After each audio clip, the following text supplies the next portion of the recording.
Welcome to Blind Level Tech. I'm Jonathan Price. I'm Evan Starnes. And together, we're bringing you news, tech, and information about blind technologies. Being blind doesn't mean you have to stop living. We're going to show you just how possible it is to live the life you want.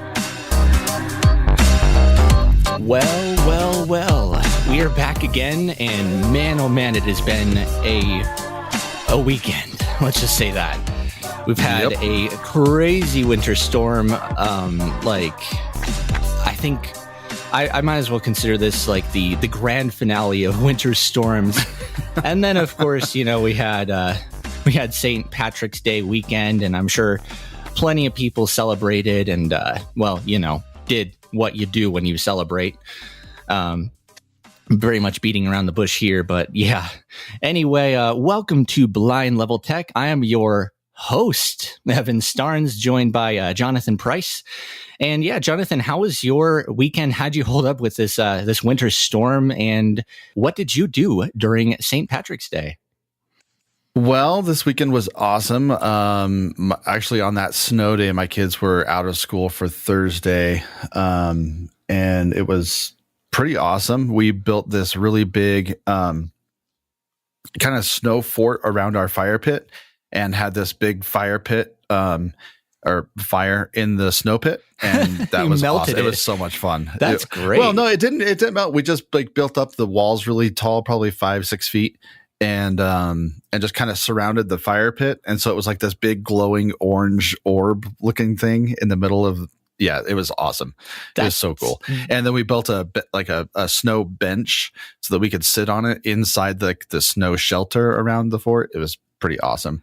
But then my daughter and I had a date weekend, and which I don't usually get to do. And it was fun because I took her to go see the Cirque du Soleil on ice, which it was absolutely phenomenal. And those are some talented people.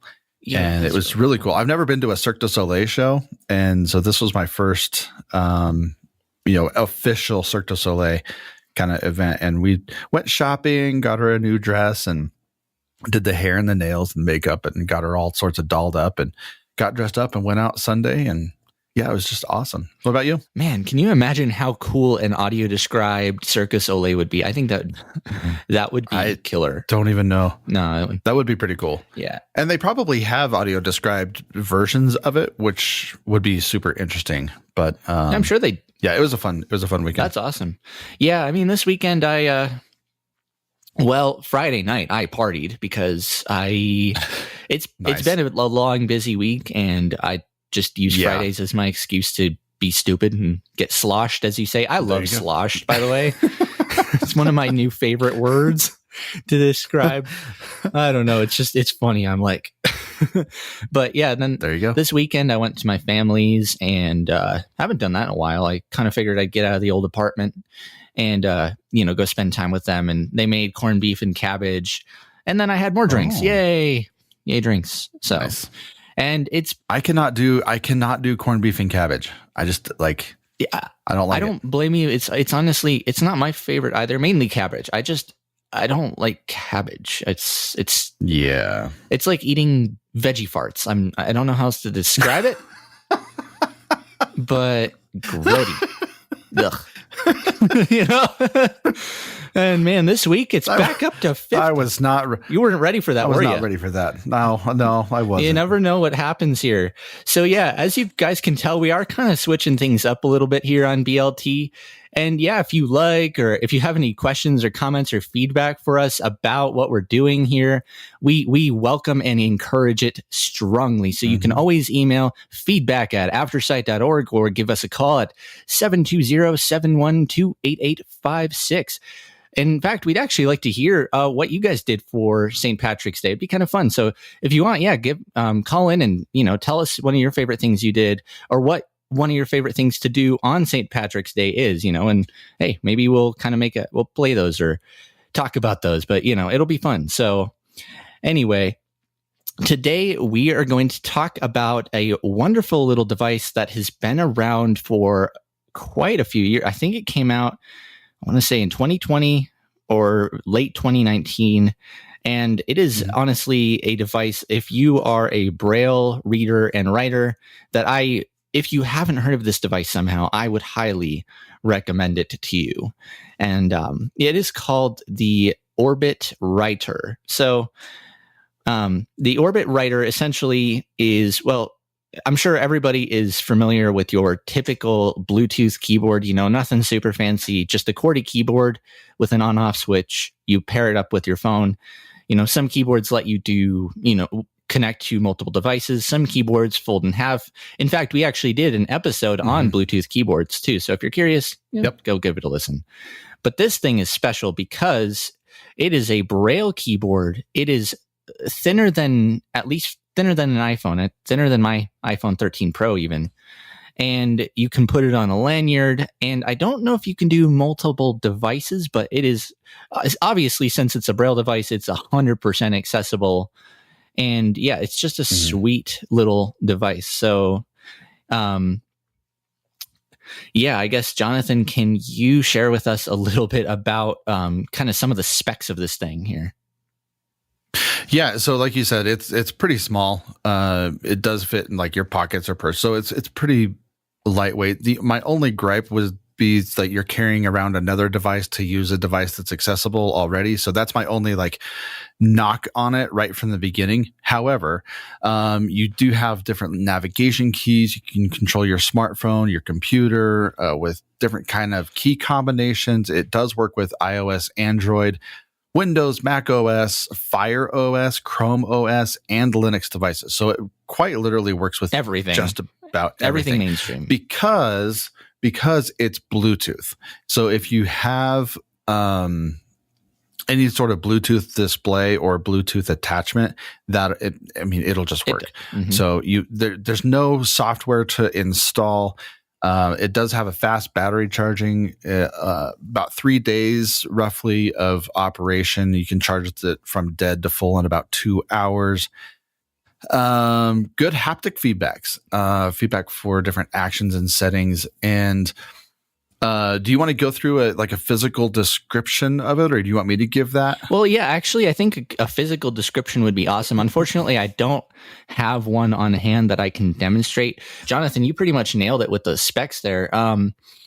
This pretty much, let's just think of this as a keyboard because it's literally what it is. But it is very small, very light. So, I mean, you will be, carrying around another device, but you're not necessarily going to realize that you're carrying it. I mean, right. I don't know what to compare it to weight wise, but and yes, it does. It works with everything because it's a keyboard. So you don't have to really have any fancy Braille protocols like you do with Braille displays. And it does have it's a very nice, simple layout. You have your 8-dot Braille keyboard. So that's your 6 Braille dots, space bar, enter, and backspace. But you also have a little, like a D-pad, I guess, up, down, left, right, and OK, which is also used to control the device, turn it on and off. But you can use that little arrow pad to kind of navigate around. You can use it with VoiceOver and the rotor, which is really nice. And it's a nice, easy learning curve. If you've never really used a Braille keyboard before as an input device, it's super easy to kind of get in the swing with. So, and then yes, it does have vibratory feedback. So you turn the thing on, and it'll vibrate. I think you can even get a battery reading from 1 to 4, kind of like the accessible power bank. And it'll vibrate when it's connected to devices. And yeah, I mean, other than that, you can hook it from a lanyard, and you can, control any screen reader, but it's really all just eventually, once you've got it connected, it's pretty much down to how you want to use the device, what you want to use it for, and what kind of gestures you want to set up with it. So, Yeah, and so I want to give a really quick layout description, just for people because there's quite a few different layouts for different Braille devices. Yeah. So this particular one is 6 inches wide by about 2.5 inches deep. So if you're sitting it on so just think of your phone in landscape mode. And then across the top on the left-hand side, there are 3 physical buttons. And then on the top right, there are 3 physical buttons that are about the width of your finger pads, like your actual fingers. And then right in the very middle is that D kind of jog wheel control where you have the up, down, left, right. And then in the middle, there's another button for enter. Yep. Directly below that is the space bar. And then to the left of that is the back button. To the right of that is the forward button. So that just kind of gives you a good layout of how this thing works.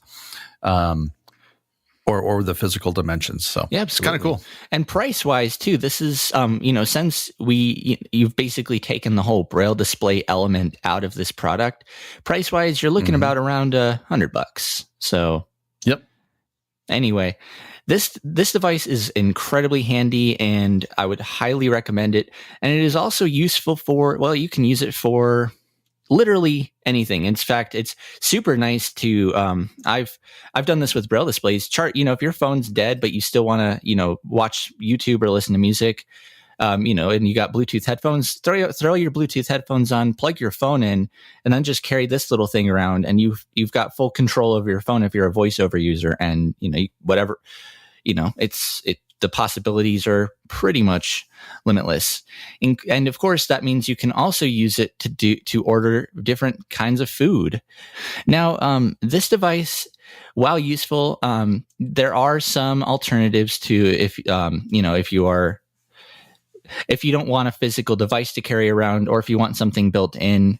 So there you've got also, besides the Orbit Writer, you've got things like Braille screen input or the TalkBack Braille keyboard, or even if you've got it, your other Braille displays, whether it be your Orbit Writers, your Braille Sense, your Braille Note touches, you've got those. So yeah. The nice thing about this device is it's a physical keyboard. So if you like that physical feedback of, pushing keys down and, the key travel that comes with it, as well as the arrow keys that make it just, if you've been a lifelong computer user and, touchscreens just are not your forte, this thing is, this could really make your use of a smartphone a lot more fluid for you. But yeah, like I said, Braille screen input and the TalkBack keyboard also do allow you to input on your device using Braille. And they are they're both quite similar to each other, except that they're really only used, when you're typing. So the cool thing with Braille screen input is when you have it, you basically activate it in the rotor. So if you're familiar with the VoiceOver rotor, you kind of spin your fingers around like a knob. You kind of spin over until you hear Braille screen input. And then you have a couple of different modes. You have a tabletop mode and a screen away mode. So you can actually that is kind of a thing it does have over the Orbit Writers. You can use it. And the TalkBack keyboard does this as well. You can use these virtual Braille keyboards in different configurations or layouts, I guess. And what's cool is when Braille screen input is on and you're in the home screen, you can actually type the first letter of an app and it'll actually, try and suggest what app it thinks you want to open. And it makes it super easy to, do stuff like that. But of course, then, you do miss out on your tactile feedback that you get. And unfortunately, I wish they would add this. There isn't any haptic feedback that you get from the phone when you're typing with BSI. That would actually be really cool. Right. And at least with Braille screen input, you don't really have to do this with the TalkBack keyboard, but with Braille screen input, you might need to calibrate it every so often, because what it does is it will try and kind of map out the placement of your fingers on the screen, so that you can type in Braille, quickly and accurately. So, but obviously, to the very obvious advantages and disadvantages is pricing. Braille screen input or BSI and the TalkBack Braille keyboard are free and come bundled with your screen readers, VoiceOver and TalkBack.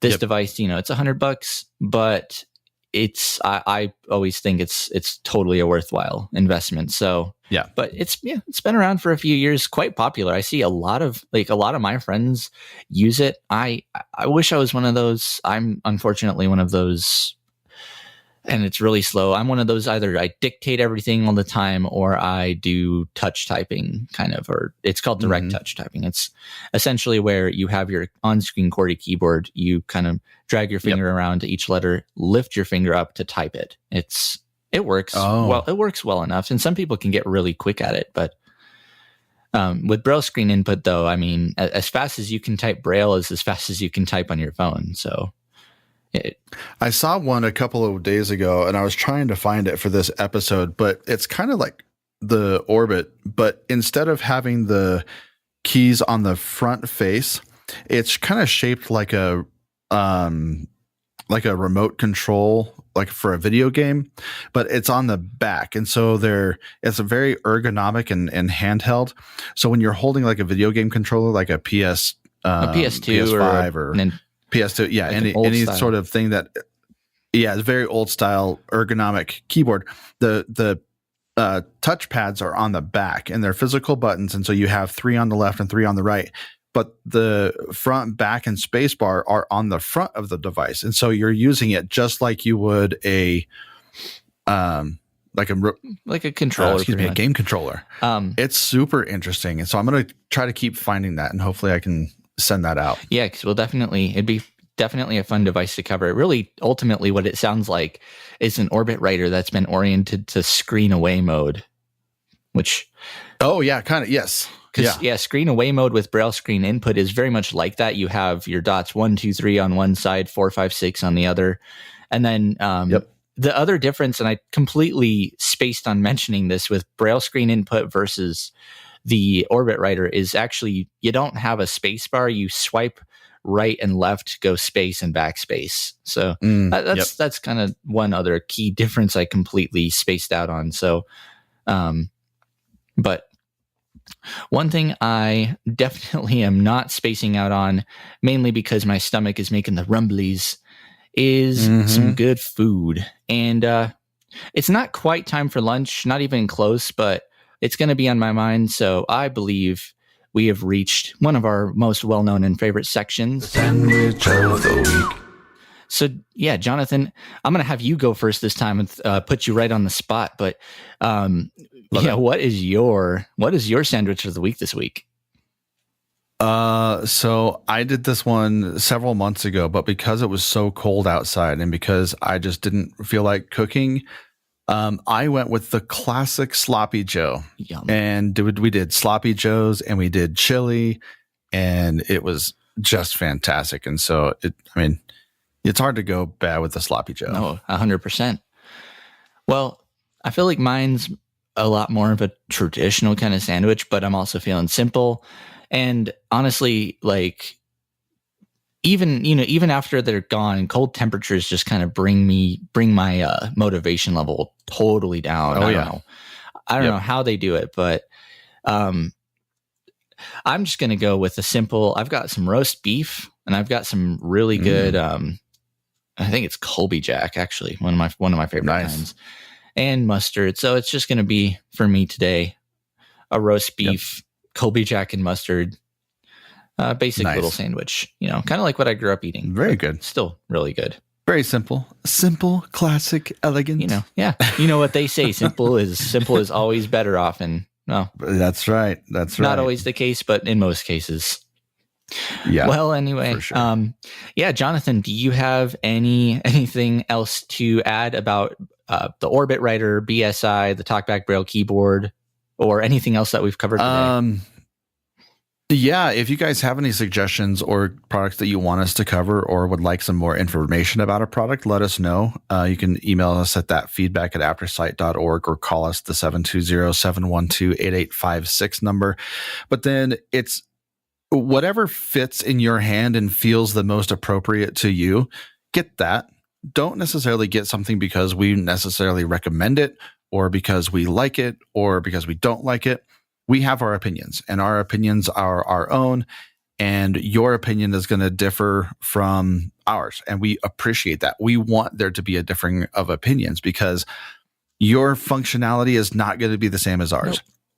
And so if you have a Braille display or if you have a technology or a software that you really like, we want to share that because you might like something that we don't like, but it maybe something that somebody else loves that they've never heard of. And so we want to make sure, we get those products out to the world. I also did want to mention that we are going to be launching a brand new show at the end of May, maybe the beginning of June, depending on timing, but it's called Game Changers. And this is going to be a fantastic podcast dedicated to blind sports only, which is going to be awesome because we don't have in our industry or in our community a podcast that is dedicated to blind sports. We have Accessible Sports that actually talks about some, like there are some episodes that have blind, things in it.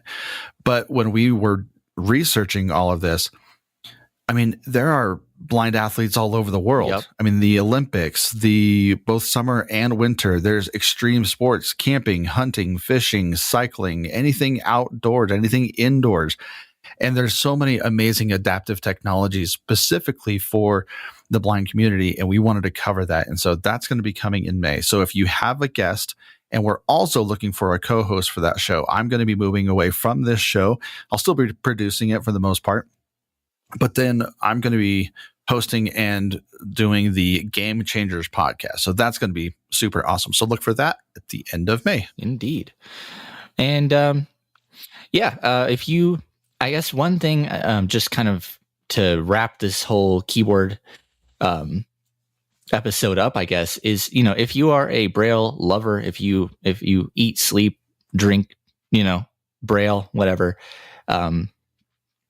I'd seriously, if you haven't looked at that Orbit Writer device, go give it a check out because you're totally missing out. But yeah, I mean, that's pretty much a wrap for this episode. So anyway, thank you guys again, as always, so much for listening, commenting, subscribing to Blind Level Tech. I am your host, Evan Starnes, joined by Jonathan Price. And yeah, for Evan Starnes and the whole rest of the Aftersight family, don't forget to plug in your devices.